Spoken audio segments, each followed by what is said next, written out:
Bonsoir Olivier. Bonsoir. Franchement, la décision, elle était attendue, donc tout le monde aujourd'hui applaudit un non-événement. Oui, bah, je vous retrouve bien là, parce que la nouvelle est bonne, c'est pas un événement. Eh ben, imaginez simplement que les juges là, habillés de rouge qu'on voit à la télé depuis ce matin, à Karlsruhe, aient dit « Nein ». On aurait d'abord une crise politique majeure.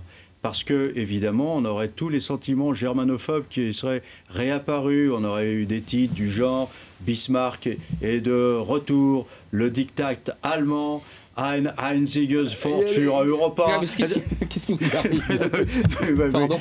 J'étais en train de vous dire un seul mot pour l'Europe, discipline. Voilà ce qu'on aurait eu. Bon, eh ben, on a évité ça, c'est déjà pas mal. Et puis ensuite, en plus de la crise politique, on aurait eu un euro au bord du gouffre. Franchement.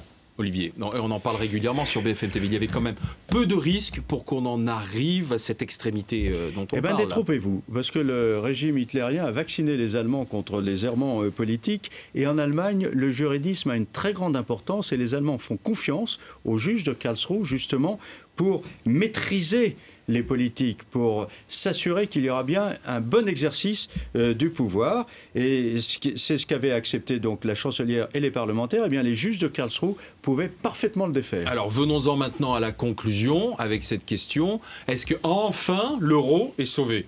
Non, on n'en est pas là. Mais c'est une vraie bouffée d'oxygène.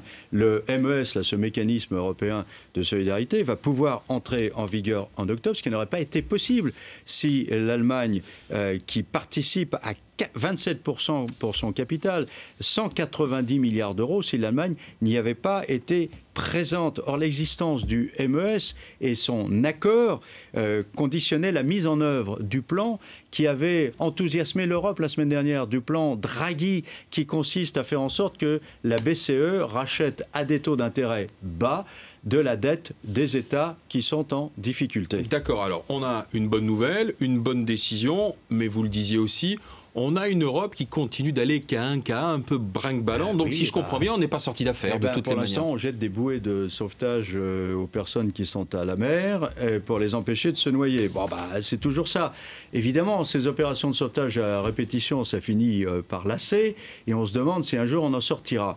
Eh bien, vous savez, l'Europe, elle s'est toujours construite comme ça, de crise en crise, jusqu'au moment où tout le monde prend conscience de l'alternative, ou l'abandon, ou le grand bond en avant. Jusqu'à présent, c'est toujours le grand bond en avant qui a prévalu, mais il faut attendre.